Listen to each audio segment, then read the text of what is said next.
നമസ്കാരം. ന്യൂസ് പ്രധാന വാർത്തകൾ. ഹേമ കമ്മീഷൻ റിപ്പോർട്ട് മുഴുവൻ ഭാഗങ്ങളും സർക്കാർ പുറത്തുവിടാതിരിക്കുന്നത് സർക്കാരിന്റെ ചാലകശക്തികളായി പ്രവർത്തിക്കുന്നവരെ സംരക്ഷിക്കാനെന്ന് KPCC ജനറൽ സെക്രട്ടറി KA തുളസി. ഉമ്മൻചാണ്ടിക്കെതിരെ പരാതിയുടെ അടിസ്ഥാനത്തിൽ ജുഡീഷ്യൽ അന്വേഷണം പ്രഖ്യാപിച്ച ആർജവം സർക്കാർ ഈ വിഷയത്തിലും കാണിക്കണമെന്നും KA തുളസി. സിനിമാ മേഖലയിലെ ഇരകൾക്ക് നീതി ലഭിക്കണമെന്നാവശ്യപ്പെട്ട് പാലക്കാട് DCCയുടെ നേതൃത്വത്തിൽ പ്രതിഷേധ സംഗമം. വാർദ്ധക്യത്തിൽ നിന്ന് തിരികെ യൗവനത്തിന്റെ പ്രൗഢിയിലേക്കെത്തിയ തൃശൂർ വടക്കുംനാഥ ക്ഷേത്രത്തിലെ 160-ലധികം വർഷം പഴക്കമുള്ള ആൽമുത്തശ്ശിയെ കാണാനെത്തി മന്ത്രി NK ശശീന്ദ്രൻ. ക്ഷേത്രത്തിൽ കാലപ്പഴക്കം മൂലം നാശത്തിന്റെ വക്കിലായ മറ്റ് മരങ്ങൾക്ക് കൂടി ഇത്തരത്തിൽ ചികിത്സ നൽകി ആരോഗ്യം വീണ്ടെടുക്കാനുള്ള പദ്ധതി ആരംഭിക്കുമെന്ന് മന്ത്രി. ഷൊർണൂർ വള്ളത്തോൾ നഗർ മേഖലയിൽ പുതിയ റെയിൽവേ മേൽപ്പാലത്തിനായുള്ള നടപടികൾ ഒരുങ്ങുന്നു. മേൽപ്പാലം നിർമ്മാണത്തിന്റെ ഭാഗമായി മേഖലയിൽ മണ്ണ് പരിശോധനാ നടപടികൾക്ക് തുടക്കമായി. മേൽപ്പാലം നിർമ്മിക്കുന്നത് മേഖലയിൽ റെയിൽവേ ലൈൻ ഇരട്ടിപ്പിക്കുന്നതിന്റെ ഭാഗമായി. വാർത്തകൾ വിശദമായി. മുൻ മുഖ്യമന്ത്രി ഉമ്മൻചാണ്ടിക്കെതിരെ പരാതി ഉയർന്നതും ജുഡീഷ്യൽ അന്വേഷണം പ്രഖ്യാപിച്ച ഇടതു സർക്കാർ സിനിമാ മേഖലയിൽ നിരന്തരം പരാതി ഉയർന്നിട്ടും സർക്കാരിന്റെ ചാലകശക്തിയായവരെ സംരക്ഷിക്കുന്ന നിലപാടാണ് സ്വീകരിക്കുന്നതെന്ന് മുൻ വനിതാ കമ്മീഷൻ അംഗവും KPCC ജനറൽ സെക്രട്ടറിയുമായ പ്രൊഫസർ KA തുളസി. ജസ്റ്റിസ് ഹേമ കമ്മീഷൻ റിപ്പോർട്ട് മുഴുവൻ ഭാഗവും പുറത്തുവിടുക, വിഷയത്തിൽ സത്വര നടപടികൾ സ്വീകരിക്കുക തുടങ്ങിയ ആവശ്യങ്ങൾ ഉന്നയിച്ച് പാലക്കാട് DCC നടത്തിയ പ്രതിഷേധ സംഗമം ഉദ്ഘാടനം ചെയ്ത് സംസാരിക്കുകയായിരുന്നു അവർ. വാഹനത്തിൽ വെച്ച് ഒരു നടി ആക്രമിക്കപ്പെട്ടതിന്റെ തുടർച്ചയാണ് ഹേമ കമ്മീഷൻ റിപ്പോർട്ട്. നടിക്കെതിരെയുള്ള ആക്രമണത്തിന് പിന്നിൽ വൻ ഗൂഢാലോചനയുണ്ടെന്നായിരുന്നു അന്ന് പ്രശസ്ത ചലച്ചിത്ര താരം മഞ്ജു വാര്യർ വെളിപ്പെടുത്തിയത്. എന്നിട്ടും സിനിമാ മേഖലയിലെ അനാശാസ്യ പ്രവണതകൾ അന്വേഷിക്കാൻ സർക്കാർ തയ്യാറായില്ലെന്നും പീഡിതർക്ക് വേണ്ടി പറയുകയും പീഡകരെ സംരക്ഷിക്കാനുമാണ് സർക്കാർ ശ്രമിക്കുന്നതെന്നും ഉദ്ഘാടന പ്രസംഗത്തിൽ KA തുളസി പറഞ്ഞു. സർക്കാർ തയ്യാറായില്ല എന്നുള്ളത് ഇന്ന് ഈ നിമിഷത്തിൽ നമ്മൾ അതീവ ഗൗരവത്തോടു കൂടി കാണേണ്ടതാണ്. നമുക്കറിയാം, ഇന്ത്യ കണ്ട ഏറ്റവും ജനകീയനായിട്ടുള്ള മുഖ്യമന്ത്രി ഉമ്മൻചാണ്ടി സാറിന്റെ പേരിൽ ഏതോ ഒരു സ്ത്രീ ഒരു ആരോപണം ഉന്നയിച്ചപ്പോൾ അത് അന്വേഷിക്കുന്നതിന് വേണ്ടി ഒരു ജുഡീഷ്യൽ കമ്മീഷനെ വെക്കാൻ ഒരു നിമിഷം പോലും ഒരു ആലോചിക്കേണ്ടി വന്നില്ല ഇടതുമുന്നണി സർക്കാരിന്. പക്ഷേ ഒരു യുവതി, അതും അറിയപ്പെടുന്ന ഒരു നടി, അതിനിഷ്ഠൂരമായി ലൈംഗികമായിട്ട് അതിക്രമം ഒരു വാഹനത്തിനുള്ളിൽ നേരിട്ടപ്പോൾ ആ കാര്യം അന്വേഷിക്കുന്നതിന് വേണ്ടി കേരള മനസാക്ഷി മുഴുവൻ ഒന്നടങ്കം ഉണർന്ന് പ്രവർത്തിച്ചപ്പോൾ അതിനെതിരെ ശബ്ദിച്ചപ്പോൾ അവിടെ ഒരു അന്വേഷണ കമ്മിറ്റി വെക്കുമ്പോൾ അതിന് ജുഡീഷ്യൽ അന്വേഷണം പ്രഖ്യാപിക്കാൻ സംസ്ഥാന സർക്കാർ തയ്യാറായില്ല. കാരണം മറ്റൊന്നുമല്ല, ഈ സർക്കാരിനെ താങ്ങി നിർത്തുന്ന ചില ചാലക ശക്തികൾ, ആ ചാലക ശക്തികളുടെ പ്രധാനപ്പെട്ട കണ്ണികൾ ഈ അന്വേഷണവുമായിട്ട്, ജുഡീഷ്യൽ അന്വേഷണവുമായിട്ട് മുന്നോട്ട് പോയാൽ അവർക്കെതിരെയൊക്കെ അന്വേഷണം വരും. പരിപാടിയിൽ DCC പ്രസിഡന്റ് A തങ്കപ്പൻ അധ്യക്ഷനായി. മുൻ MP മാരായ VS വിജയരാഘവൻ, രമ്യ ഹരിദാസ്, മുൻ MLA KA Chandran, KPCC general secretary C Chandran, Sumesh Achuthan, PV Rajesh, Balagopal, CV Satheesh തുടങ്ങിയവർ സംസാരിച്ചു. News bureau, Palakkad. തൃശൂർ വടക്കുംനാഥ ക്ഷേത്രത്തിന്റെ ശ്രീമൂലസ്ഥാനത്തെ ആൽമുത്തശ്ശിയെ കാണാൻ വനം മന്ത്രി നേരിട്ടെത്തി. ചികിത്സയിലൂടെ ആരോഗ്യം വീണ്ടെടുത്ത ആൽമരത്തിന്റെ വിശേഷം STV കഴിഞ്ഞ ദിവസം പ്രേക്ഷകർക്ക് മുന്നിൽ എത്തിച്ചിരുന്നു. 160-ലധികം വർഷം പഴക്കമുള്ളതാണ് ഈ ആൽമുത്തശ്ശി. കാലപ്പഴക്കം മൂലം വീടാറായ ആൽമരത്തിന്റെ കൊമ്പുകൾ മുറിച്ചു മാറ്റിയിരുന്നു. എന്നാൽ മരം പൂർണ്ണമായും മുറിച്ചു മാറ്റുന്നതിന് മുൻപ് ഒരു പരീക്ഷണം എന്നോണം മരത്തിന് ചികിത്സ നൽകി. ക്ഷേത്ര അധികൃതരും KFRAയിലെ ശാസ്ത്രജ്ഞരും ചേർന്നായിരുന്നു ചികിത്സ. ഒടുവിൽ ചികിത്സ ഫലം കണ്ടു. ആ മുത്തശ്ശിയുടെ ചില്ലകളും ഇലകളും തളിർത്ത് ആരോഗ്യം വീണ്ടെടുത്തു. വാർദ്ധക്യത്തിൽ നിന്ന് തിരികെ യൗവനത്തിലേക്ക് എത്തിയ ആൽമുത്തശ്ശിയുടെ കഥ STV ന്യൂസ് വാർത്തയാക്കിയിരുന്നു. ഇതിന് പിന്നാലെയാണ് വനമന്ത്രി AK ശശീന്ദ്രൻ തന്നെ നേരിട്ടെത്തിയത്. ആ പരീക്ഷണം വിജയകരമായി മുന്നേറുന്നു എന്നതിൻ്റെ ലക്ഷണമാണ് ഇന്നിപ്പോൾ നമ്മൾ നേരിട്ട് കണ്ട ഈ ആൽമരം തളിരിട്ട് നിൽക്കുന്ന മനോഹരമായ കാഴ്ച. അപ്പോൾ വൃക്ഷ സംരക്ഷണവുമായി ബന്ധപ്പെട്ട് മറ്റ് തരത്തിലുള്ള പ്രവർത്തനങ്ങൾ നടത്തുന്നതോടൊപ്പം തന്നെ പരമ്പരാഗത രീതിയെയും ആധുനികതയെയും ഏകോപിപ്പിച്ചുകൊണ്ട് ഇങ്ങനെയും മരങ്ങൾ സംരക്ഷിക്കാൻ കഴിയും എന്ന് നമുക്ക് കാണിച്ചു തന്നിരിക്കുകയാണ്. ക്ഷേത്രഭൂമിയിൽ കാലപ്പഴക്കം മൂലം നാശത്തിന്റെ വക്കിലായ മറ്റു മരങ്ങൾക്ക് കൂടി ഇത്തരത്തിൽ ചികിത്സ നൽകി ആരോഗ്യം വീണ്ടെടുക്കാനുള്ള പദ്ധതികൾ ആരംഭിക്കുമെന്ന് വനമന്ത്രി പറഞ്ഞു. വാർദ്ധക്യത്തിന്റെ അവശതയിൽ ഒടിഞ്ഞു വീഴാറായ ആൽമരം ഇന്ന് തളിർനാമ്പുകളുടെ ശോഭയിൽ അതീവ സുന്ദരിയാണ്. News bureau, Thrissur. Shoranur Vallathol Nagar railway line ഇരട്ടിപ്പിക്കുന്നതിന്റെ ഭാഗമായി പുതുതായി നിർമ്മാണം തുടങ്ങാനിരിക്കുന്ന റെയിൽവേ മേൽപ്പാലങ്ങൾക്കായുള്ള പരിശോധനാ നടപടികൾക്ക് തുടക്കമായി. വടകര ആസ്ഥാനമായി പ്രവർത്തിക്കുന്ന ഊരാളുങ്കൽ സൊസൈറ്റിക്ക് കീഴിലുള്ള മാറ്റർ ലാബിലെ പരിശോധനാ സംഘത്തിന്റെ നേതൃത്വത്തിലാണ് പരിശോധനാ നടപടികൾ നടന്നുവരുന്നത്. വടകര ആസ്ഥാനമായി പ്രവർത്തിക്കുന്ന ഊരാലുങ്കൽ സൊസൈറ്റിക്ക് കീഴിലുള്ള മാറ്റർ ലേബിലെ പരിശോധനാ സംഘമാണ് പുതിയ റെയിൽവേ മേൽപ്പാലം നിർമ്മാണത്തിന്റെ ഭാഗമായി മണ്ണ് പരിശോധന നടത്തിവരുന്നത്. ചെറുതുരുത്തി ഹൈസ്കൂളിനടുത്തുള്ള റെയിൽവേ പാലത്തിന് സമീപവും സംസ്ഥാനപാതയിലെ ഷൊർണൂർ SMP ജംഗ്ഷന് സമീപവും പാലം നിർമ്മാണത്തിന്റെ ഭാഗമായി സംഘാംഗങ്ങളുടെ നേതൃത്വത്തിൽ മണ്ണു പരിശോധന നടത്തി. പരിശോധന പൂർത്തിയാക്കി റെയിൽവേക്ക് റിപ്പോർട്ട് സമർപ്പിക്കുമെന്നും അതിന്റെ ഭാഗമായിരിക്കും റെയിൽവേയുടെ തുടർ നടപടികളെന്നും പരിശോധനാ നടപടികൾക്ക് നേതൃത്വം നൽകുന്ന ജിയോളജിസ്റ്റ് അബ്ദുൽ കരീം പറഞ്ഞു. ഞങ്ങളെ ഊരാലുങ്കൽ സൊസൈറ്റി അറിയാമല്ലോ, വടകര ആസ്ഥാനത്ത് ഊരാലുങ്കൽ സൊസൈറ്റിയുടെ അണ്ടറിലുള്ള മാറ്റർ ലാബാണ് ഞങ്ങളത്. മാറ്റർ ലാബിൻ്റെ സോയിൽ ഇൻവെസ്റ്റിഗേഷൻ ടീമാണ് ഇപ്പോൾ ചെയ്യുന്നത്. അത് മറ്റേ ഇതിൻ്റെ സോയിലിൻ്റെ സ്ട്രെങ്ത് നോക്കി അവർക്ക് നമ്മൾ റിപ്പോർട്ട് സമർപ്പിക്കും. പിന്നെയാണ് മറ്റുള്ള അവരെ വർക്കൊക്കെ ഇതിൻ്റെ ബേസിൽ വരാം. ഇത് എന്തിനാണ് ചെയ്യുന്നത്? ഇത് ഇവിടെ പിന്നെ ഈ പാലം ഉണ്ടാവുന്നത് അതിനൊക്കെ വേണ്ടിയിട്ടാണ്. News bureau, Cheruthuruthy. പട്ടാമ്പി മണ്ഡലം കോൺഗ്രസ് കമ്മിറ്റിയുടെ നേതൃത്വത്തിൽ മേലെ പട്ടാമ്പിയിൽ രാഷ്ട്രീയ വിശദീകരണ പൊതുയോഗം നടത്തി. കഴിഞ്ഞ ദിവസം നടന്ന LDFന്റെ നേതൃത്വത്തിലുള്ള പ്രതിഷേധ കൂട്ടായ്മകൾ ജനങ്ങളെ തെറ്റിദ്ധരിപ്പിക്കുന്നതാണെന്ന് ചൂണ്ടിക്കാട്ടിയാണ് പട്ടാമ്പി മണ്ഡലം കോൺഗ്രസ് കമ്മിറ്റി രാഷ്ട്രീയ വിശദീകരണ പൊതുയോഗം നടത്തിയത്. മേലെ പട്ടാമ്പിയിൽ നടന്ന രാഷ്ട്രീയ വിശദീകരണ പൊതുയോഗം DCC secretary PK Unnikrishnan master ഉദ്ഘാടനം ചെയ്തു. വളരെ പെട്ടെന്ന് അതിന്റെ കൈവരികൾ പുനഃസ്ഥാപിക്കുമെന്ന് തീരുമാനിച്ചു. എന്നാൽ 20 ദിവസം കഴിഞ്ഞും ആ കൈവരികൾ പുനഃസ്ഥാപിക്കുന്നതിന്റെ ഒരു ലക്ഷണങ്ങളും ഉണ്ടായിട്ടില്ല. ഇവിടെ സൂചിപ്പിച്ച പോലെ MLA ഓരോ ദിവസവും ഓരോ പ്രസ്താവനകൾ ഇറക്കും.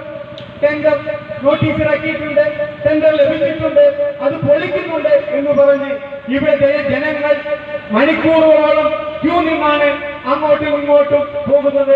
വളരെ ബുദ്ധിമുട്ടാണ്. ആകെ സ്തംഭനാവസ്ഥയിലായി. യൂത്ത് കോൺഗ്രസ് സംസ്ഥാന സെക്രട്ടറി OK ഫാറൂഖ് മുഖ്യപ്രഭാഷണം നടത്തി. ഉമ്മർ കീഴായൂർ അധ്യക്ഷനായി. KR Narayanaswamy, ET Ummer, Ramadas master, K Basheer തുടങ്ങിയവർ സംസാരിച്ചു.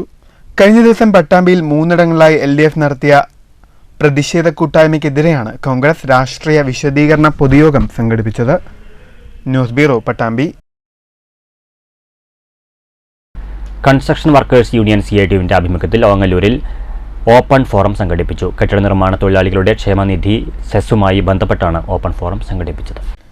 Union area secretary T Shaji open forum ഉദ്ഘാടനം ചെയ്തു. കൺസ്ട്രക്ഷൻ വർക്കേഴ്സ് യൂണിയൻ CITU ജില്ലാ ട്രഷറർ NP വിനയകുമാർ മുഖ്യപ്രഭാഷണം നടത്തി. അതിൽ തന്നെ വീട്ടാവശ്യത്തിന് താമസത്തിന് വേണ്ടി വീട് നിർമ്മിക്കുന്നവർ 10 ലക്ഷത്തിൽ കൂടുതൽ വെച്ചാൽ മതി. 10 ലക്ഷത്തിൽ കൂടുതൽ ചെലവഴിച്ച് നിർമ്മിക്കുന്ന വീടിന് 1% കൊടുക്കേണ്ടതുള്ളൂ. മറ്റ് വാണിജ്യ ആവശ്യത്തിനോ വ്യാപാര ആവശ്യത്തിനോ ഒക്കെ നിർമ്മിക്കുന്ന പ്രവൃത്തികളുണ്ടല്ലോ, അതിന് 1 ലക്ഷമാണെങ്കിലും കൊടുക്കണം. വീട് വെക്കാൻ, വീടിന് വേണ്ടി 10 ലക്ഷം താഴെയുള്ള വീടുകളൊന്നും സെസ് കൊടുക്കേണ്ടതില്ല. Union panchayat committee president PP Vijayan അധ്യക്ഷനായി.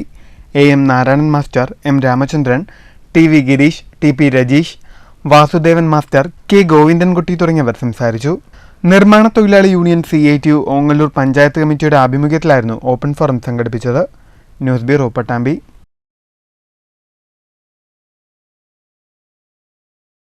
ഒറ്റപ്പാലം താലൂക്ക് ആശുപത്രിക്കെതിരെ ഗുരുതരമായ ചികിത്സാ പിഴവ് ആരോപണം. പൂച്ചമാന്തിയതിന്റെ പേരിൽ കുത്തിവയ്പ്പുകൾ പൂർത്തിയായതിനു പിന്നാലെ പാലപ്പുറം സ്വദേശിനിക്ക് സാരമായ ദേഹാസ്വാസ്ഥ്യം അനുഭവപ്പെട്ടെന്നാണ് പരാതി.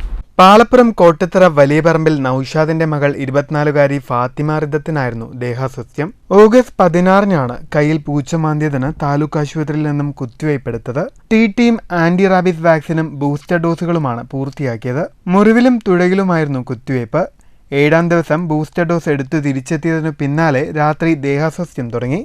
ചൊറിച്ചിലും ശരീരവേദനയും ക്ഷീണവുമാണ് അനുഭവപ്പെട്ടത്. രാത്രി വീണ്ടും ആശുപത്രിയിൽ പോയി മറ്റൊരു കുത്തിവയ്പ്പെടുത്ത് വീട്ടിൽ തിരിച്ചെത്തി. പിറ്റേന്നു രാവിലത്തേക്ക് കൈകളിൽ നീരു കാണുകയും ശരീരമാസകലം അസ്വസ്ഥതകൾ അനുഭവപ്പെടുകയും രക്തസമ്മർദ്ദം കുറയുകയും ചെയ്തു. ആശുപത്രിയിൽ വീണ്ടും എത്തിയതോടെ തൃശൂർ മെഡിക്കൽ കോളേജ് ആശുപത്രിയിലേക്ക് ശുപാർശ ചെയ്തു വിട്ടു. ഇവിടെ ലഭിച്ച വിദഗ്ധ ചികിത്സയിലാണ് യുവതിയുടെ ആരോഗ്യനില മെച്ചപ്പെട്ടത്. കുത്തിവയ്പ്പെടുത്തലിലുണ്ടായ പിഴവാണ് ദേഹാസ്വാസ്ഥ്യത്തിന് വഴിയൊരുക്കിയതെന്നാണ് മനസ്സിലാക്കാനായതെന്ന് യുവതി ആരോഗ്യമന്ത്രിക്ക് നൽകിയ പരാതിയിൽ പറയുന്നു. നമ്മൾ വാക്സിൻ തുടയിൽ അങ്ങനെ എടുത്തതിൻ്റെ ഒരു റിയാക്ഷൻ ആയിട്ടാണ് ഇത് കാണിക്കുന്നത്. അങ്ങനെ ചെയ്യരുതായിരുന്നു. അപ്പോൾ അവിടുന്ന് ഈ തുടയിലെടുത്തതിൻ്റെ ഒരു മിസ്റ്റേക്കാണ് ഇതെന്നാണ് അവർ പറഞ്ഞത്. അതിനുശേഷം വീണ്ടും ഇപ്പോൾ കുട്ടി ഇപ്പോഴും ക്ഷീണത്തിലാണ്, മാറിയിട്ടില്ല, BP ലോ തന്നെയാണ്. നമ്മളോട് വീണ്ടും 5ാമത്തെ ദിവസം അതിന് വേണ്ടി ചെല്ലാനാണ് പറഞ്ഞിരിക്കുന്നത്. മെഡിക്കൽ കോളേജിൽ തന്നെ ട്രീറ്റ്മെൻറ്റിന് ചെല്ലാൻ പറഞ്ഞിട്ടുണ്ട്. എന്തായാലും വരണമെന്നാണ് അവർ പറഞ്ഞിരിക്കുന്നത്. ആശുപത്രി വിട്ട് വീട്ടിൽ തിരിച്ചെത്തിയെങ്കിലും ചികിത്സ തുടരുകയാണ്. ചികിത്സയ്ക്കെത്തിയ സമയത്തുണ്ടായിരുന്ന ഡോക്ടറുടെ പിഴവാണ് ആരോഗ്യ പ്രശ്നങ്ങൾക്ക് വഴിയൊരുക്കിയതെന്നും നടപടി വേണമെന്നുമാണ് ആവശ്യം. News bureau, Ottapalam.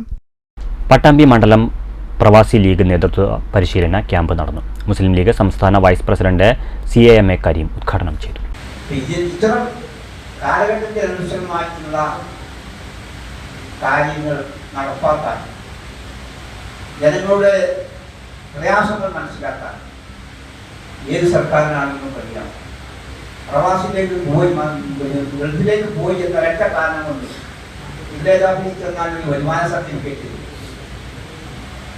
നമ്മൾ ആഗ്രഹിക്കുന്ന പോലെ വരുമാന സർട്ടിഫിക്കറ്റ് ഗൾഫിലേക്ക് പോയി എന്നതുകൊണ്ട് ഇന്ന് ഇത്ര ഉറുപ്പിയേക്കാണ് അന്ന് കൊടുക്കേണ്ടത് എന്ന് വില്ലേജ് ഓഫീസിന് അറിയില്ല. അങ്ങനെയൊക്കെയുള്ള പ്രയാസങ്ങൾ നമ്മുടെ സമൂഹത്തിൽ നമ്മൾ മേലെ പട്ടാമ്പി വെൽക്കം ടൂറിസ്റ്റ് ഹോമിൽ വെച്ച് സംഘടിപ്പിച്ച പട്ടാമ്പി മണ്ഡലം പ്രവാസി ലീഗ് നേതൃത്വ പരിശീലന ക്യാമ്പിൽ പ്രവാസി ലീഗ് പട്ടാമ്പി മണ്ഡലം പ്രസിഡന്റ് T. യാഹു അധ്യക്ഷനായി. പ്രവാസി ആനുകൂല്യങ്ങളും ക്ഷേമനിധിയും എന്ന വിഷയത്തിൽ സലാം വളാഞ്ചേരി വിഷയാവതരണം നടത്തി. പ്രവാസി ലീഗ് പട്ടാമ്പി മണ്ഡലം secretary Kallingal Musthafa, VM Muhammad Ali master, KT Kunhumuhammad Haji, Muhammad Ali, KT Habeeb, Anwar Nellaya, KT Kunhu Haji, KT കുഞ്ഞു മുഹമ്മദ്, ബഷീർ തെക്കൻ, സലാം തുടങ്ങിയവരും പങ്കെടുത്ത് സംസാരിച്ചു. News bureau, Palakkad. കുടുംബശ്രീ മുഖേന വായ്പയെടുക്കുന്നവരിൽ നിന്നും നിശ്ചിത തുക ഈടാക്കുന്നതായി ആരോപണം. വിവിധ പദ്ധതികളിൽ നിന്നായി സഹകരണ ബാങ്കിൽ നിന്നും വായ്പയെടുക്കുന്നവരിൽ നിന്നാണ് പഞ്ചായത്ത് ഭരണസമിതിയെ പോലും അറിയിക്കാതെ കുടുംബശ്രീ അധികൃതർ തുക ഈടാക്കുന്നതെന്ന് മണ്ണൂർ ഗ്രാമപഞ്ചായത്ത് അംഗം VM അൻവർ സാദിഖ് ആരോപിച്ചു. ഇതുമായി ബന്ധപ്പെട്ട് നിരവധി പേർ തന്റെ മുന്നിൽ പരാതിയുമായി എത്തിയിട്ടുണ്ടെന്നും ഇക്കാര്യം പഞ്ചായത്ത് പ്രസിഡന്റുമായി സംസാരിച്ചപ്പോൾ അറിഞ്ഞിട്ടില്ലെന്നാണ് പറഞ്ഞതെന്നും VM അൻവർ സാദിഖ് പറഞ്ഞു. 1 ലക്ഷം രൂപയ്ക്ക് 150 രൂപ തോതിലാണ് മണ്ണൂരിലെ കുടുംബശ്രീ അധികൃതർ തുക ഈടാക്കുന്നത്. ഭരണസമിതി പോലും അറിയാതെയാണ് ഇത്തരം അനധികൃത തുക ഈടാക്കുന്നതെന്നും ഇതിനെതിരെ കുടുംബശ്രീ ജില്ലാ മിഷന് പരാതി നൽകുമെന്നും പഞ്ചായത്ത് അംഗം VM അൻവർ സാദിഖ് പറഞ്ഞു. 1 ലക്ഷത്തിന് ഇത്ര രൂപ എന്ന് പറഞ്ഞ് ഒരു പിടിച്ചു വാങ്ങുന്നത് പോലുള്ള ഒരു പണപ്പിരിവ് കുടുംബശ്രീ അധികാരികളുടെ ഭാഗത്തു നിന്നുണ്ടായിട്ടുണ്ടെങ്കിൽ അത് വളരെയധികം തെറ്റാണ്. കുടുംബശ്രീ യൂണിറ്റുകൾക്ക് ഞാൻ ഉറപ്പ് നൽകിയിട്ടുണ്ട്. അങ്ങനെ പണപ്പിരിവ് പഞ്ചായത്ത് ഭരണസമിതി പോലും അറിയാതെ, പഞ്ചായത്ത് പ്രസിഡന്റിനെ പോലും അറിയിക്കാതെ ഇതുപോലുള്ളൊരു പണപ്പിരിവ് നടത്തിയിട്ടുണ്ടെങ്കിൽ ഇതിനെതിരെ പരാതിയുമായി മുന്നോട്ട് പോകും എന്നുള്ള കാര്യത്തിൽ യാതൊരു സംശയവുമില്ല. എന്നാൽ 1 ലക്ഷം രൂപയ്ക്ക് 150 രൂപ ഈടാക്കാമെന്ന സർക്കാർ ഉത്തരവ് ഇറങ്ങിയിട്ടുണ്ടെന്നും ഈ തുക കുടുംബശ്രീ CDS അംഗങ്ങളുടെ മീറ്റിംഗിനുള്ള യാത്രാബത്തയ്ക്കും കുടുംബശ്രീയുടെ മറ്റു ചിലവിനുമാണ് ഉപയോഗിക്കുന്നതെന്നും പഞ്ചായത്ത് പ്രസിഡന്റ് S. അനിത വ്യക്തമാക്കി. എന്നാൽ ഈ വിവരം കുടുംബശ്രീ നേതൃത്വം ഭരണസമിതിയെ അറിയിച്ചിരുന്നില്ലെന്നും കുടുംബശ്രീ എടുക്കുന്ന ലീഗേജ് വായ്പ, JLG വായ്പ, ബൾക്ക് വായ്പ എന്നിവ എടുക്കുന്നവർ അയൽക്കൂട്ടങ്ങളിൽ നിന്നും 150 രൂപ നിരക്കിൽ സർവീസ് ചാർജ് ഇനത്തിൽ ഈടാക്കാവുന്നതാണെന്ന് നേരത്തെ ഇറങ്ങിയ ഉത്തരവിലുണ്ടെന്നും പ്രസിഡന്റ് പറഞ്ഞു. എന്നാൽ ഈ വിവരം കുടുംബശ്രീ നേതൃത്വം ഭരണസമിതിയെ അറിയിച്ചിരുന്നില്ലെന്നും അടുത്ത ദിവസം ചേരുന്ന പഞ്ചായത്ത് ഭരണസമിതി യോഗത്തിൽ CDS ചെയർപേഴ്സൺ ഇക്കാര്യത്തിൽ വിശദീകരണം നൽകുമെന്നും പഞ്ചായത്ത് പ്രസിഡന്റ് S. അനിത അറിയിച്ചു. ലീഗേജ് വായ്പയാണെങ്കിലും JLG ആണെങ്കിലും ബൾക്ക് ലോണുകൾ ഏതെടുക്കുകയാണെങ്കിലും 1 ലക്ഷം രൂപയ്ക്ക് 150 രൂപ എന്നുള്ള നിലയ്ക്ക് കുടുംബശ്രീയിൽ നിൽക്കി വാങ്ങാം എന്നുള്ള ഒരു ഉത്തരവുണ്ട്. ആ ഉത്തരവിൻ്റെ അടിസ്ഥാനത്തിലാണ് അവർ ഇപ്പോൾ ഈ 2 മാസമായിട്ടാണ് ആളുകളോട് ഈ 150 രൂപ വേണം എന്നുള്ളത് പറയാൻ തുടങ്ങിയിരിക്കുന്നത്.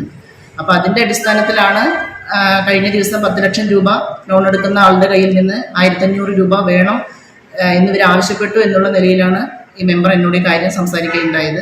അപ്പോൾ എന്തായാലും നിലവിൽ ഇങ്ങനെ ഒരു ഉത്തരവ് ഉണ്ടായിരുന്നു എങ്കിലും ഇത് ഭരണസമിതി എന്നുള്ള രീതിയിൽ CDS അറിയിച്ചിരുന്നില്ല. News bureau, Pathirippala. ഓങ്ങല്ലൂരിൽ പാതയോരത്ത് കക്കൂസ് മാലിന്യം തള്ളിയ നിലയിൽ. കുറ്റക്കാർക്കെതിരെ കർശന നടപടി സ്വീകരിക്കണമെന്ന് panchayat vice president TP Rajeesh ആവശ്യപ്പെട്ടു. അന്വേഷണത്തിന്റെ ഭാഗമായി മാലിന്യം തള്ളിയ വാഹനത്തെ പോലീസ് മലപ്പുറത്തു നിന്നും പിടികൂടി. പട്ടാമ്പി റോഡിൽ ഓങ്ങല്ലൂരിലാണ് കുറച്ചു ദിവസങ്ങളിലായി രാത്രിയുടെ മറവിൽ സാമൂഹ്യ വിരുദ്ധർ പാതയോരത്ത് മാലിന്യം തള്ളുന്നത് തുടർന്നത്. പ്രധാന പാതയോരത്തെ കൃഷിയിടത്തിലേക്കാണ് വൻതോതിൽ കക്കൂസ് മാലിന്യം തള്ളിയിരിക്കുന്നത്. അസഹ്യമായ ദുർഗന്ധം വമിച്ചതിനെ തുടർന്ന് നടത്തിയ പരിശോധനയിലാണ് കക്കൂസ് മാലിന്യം തള്ളുന്നത് ശ്രദ്ധയിൽപ്പെട്ടത്. ബുധനാഴ്ച പുലർച്ചെ 3 മണിക്ക് മാലിന്യം തള്ളുന്നത് നാട്ടുകാരുടെ ശ്രദ്ധയിൽപ്പെട്ടു. മാലിന്യം തള്ളാനെത്തിയ ടാങ്കർ ലോറിയുടെ ചിത്രം പകർത്തി പോലീസിന് കൈമാറി. തുടർന്ന് പട്ടാമ്പി പോലീസിന്റെ അന്വേഷണത്തിൽ കക്കൂസ് മാലിന്യം തള്ളിയ വാഹനം മലപ്പുറത്തു നിന്ന് കണ്ടെത്തി. മഴയിൽ ഈ മാലിന്യം സമീപത്തെ തോടിലേക്കും തുടർന്ന് ഭാരതപ്പുഴയിലേക്കുമാണ് ഒഴുകിയെത്തുന്നത്. മാലിന്യം തള്ളുന്നവർക്കെതിരെ കർശന നടപടികൾ സ്വീകരിക്കണമെന്ന ആവശ്യവും ഉയർന്നു. ഇന്ന് പുലർച്ചെ ഒരു 3:30 സമീപവാസികളുടെ ശ്രദ്ധയിൽ വാഹനം പുറത്തുനിന്ന് വന്ന് കക്കൂസ് മാലിന്യം തള്ളുന്നത് ശ്രദ്ധയിൽപ്പെട്ടു. അതിന്റെ അടിസ്ഥാനത്തിൽ പോലീസിനെ അറിയിക്കുകയും പോലീസ് അന്വേഷിച്ചു. പ്രാഥമിക അന്വേഷണം നടത്തിയപ്പോൾ മനസ്സിലാക്കാൻ കഴിഞ്ഞത് അത് മലപ്പുറത്ത് നിന്നുള്ള വലിയ ടാങ്കർ ലോറിയിൽ നിന്ന് വന്നിട്ടാണ് ഇവിടെ തള്ളിയിരിക്കുന്നതെന്നാണ്. അതിൻ്റെ ഫോട്ടോവും മറ്റു കാര്യങ്ങളൊക്കെ ഇവിടെ പ്രദേശവാസികൾക്ക് ലഭിച്ചു. അത് പോലീസിന് കൈമാറി അവർ ആദ്യം അന്വേഷണം നടത്തിയിട്ട് അറിയിച്ചിട്ടുണ്ട്. വേറെ താമസിയാതെ വാഹനം കസ്റ്റഡിയിൽ എടുക്കുകയും മറ്റ് നിയമ നടപടികൾ സ്വീകരിക്കുകയും ചെയ്യുമെന്ന് അറിയിച്ചിട്ടുണ്ട്. ടാങ്കർ ലോറിയിൽ കക്കൂസ് മാലിന്യം കൊണ്ടുവന്ന് രാത്രിയിൽ ആളൊഴിഞ്ഞിടം നോക്കി പാതയോരത്തും കൃഷിയിടത്തിലേക്കും ഒഴുക്കിവിടുകയാണ് ചെയ്യുന്നത്. News bureau, Pattambi. പ്രധാന വാർത്തകൾ വീണ്ടും. ഹേമ കമ്മീഷൻ റിപ്പോർട്ട് മുഴുവൻ ഭാഗങ്ങളും സർക്കാർ പുറത്തുവിടാതിരിക്കുന്നത് സർക്കാരിന്റെ ചാലകശക്തികളായി പ്രവർത്തിക്കുന്നവരെ സംരക്ഷിക്കാനെന്ന് KPCC ജനറൽ സെക്രട്ടറി KA തുളസി. ഉമ്മൻചാണ്ടിക്കെതിരെ പരാതിയുടെ അടിസ്ഥാനത്തിൽ ജുഡീഷ്യൽ അന്വേഷണം പ്രഖ്യാപിച്ച ആർജവം സർക്കാർ ഈ വിഷയത്തിലും കാണിക്കണമെന്നും KA തുളസി. സിനിമാ മേഖലയിലെ ഇരകൾക്ക് നീതി ലഭിക്കണമെന്നാവശ്യപ്പെട്ട് പാലക്കാട് DCCയുടെ നേതൃത്വത്തിൽ പ്രതിഷേധ സംഗമം. വാർദ്ധക്യത്തിൽ നിന്ന് തിരികെ യൗവനത്തിന്റെ പ്രൗഢിയിലേക്കെത്തിയ തൃശൂർ വടക്കുംനാഥ ക്ഷേത്രത്തിലെ 160-ലധികം വർഷം പഴക്കമുള്ള ആൽമുത്തശ്ശിയെ കാണാനെത്തി മന്ത്രി NK ശശീന്ദ്രൻ. ക്ഷേത്രത്തിൽ കാലപ്പഴക്കം മൂലം നാശത്തിന്റെ വക്കിലായ മറ്റ് മരങ്ങൾക്ക് കൂടി ഇത്തരത്തിൽ ചികിത്സ നൽകി ആരോഗ്യം വീണ്ടെടുക്കാനുള്ള പദ്ധതി ആരംഭിക്കുമെന്ന് മന്ത്രി. ഷൊർണൂർ വള്ളത്തോൾ നഗർ മേഖലയിൽ പുതിയ റെയിൽവേ മേൽപ്പാലത്തിനായുള്ള നടപടികൾ ഒരുങ്ങുന്നു. മേൽപ്പാലം നിർമ്മാണത്തിന്റെ ഭാഗമായി മേഖലയിൽ മണ്ണ് പരിശോധനാ നടപടികൾക്ക് തുടക്കമായി. മേൽപ്പാലം നിർമ്മിക്കുന്നത് മേഖലയിൽ റെയിൽവേ ലൈൻ ഇരട്ടിപ്പിക്കുന്നതിന്റെ ഭാഗമായി. ഈ വാർത്താ ബുള്ളറ്റിൻ സമാപിച്ചു.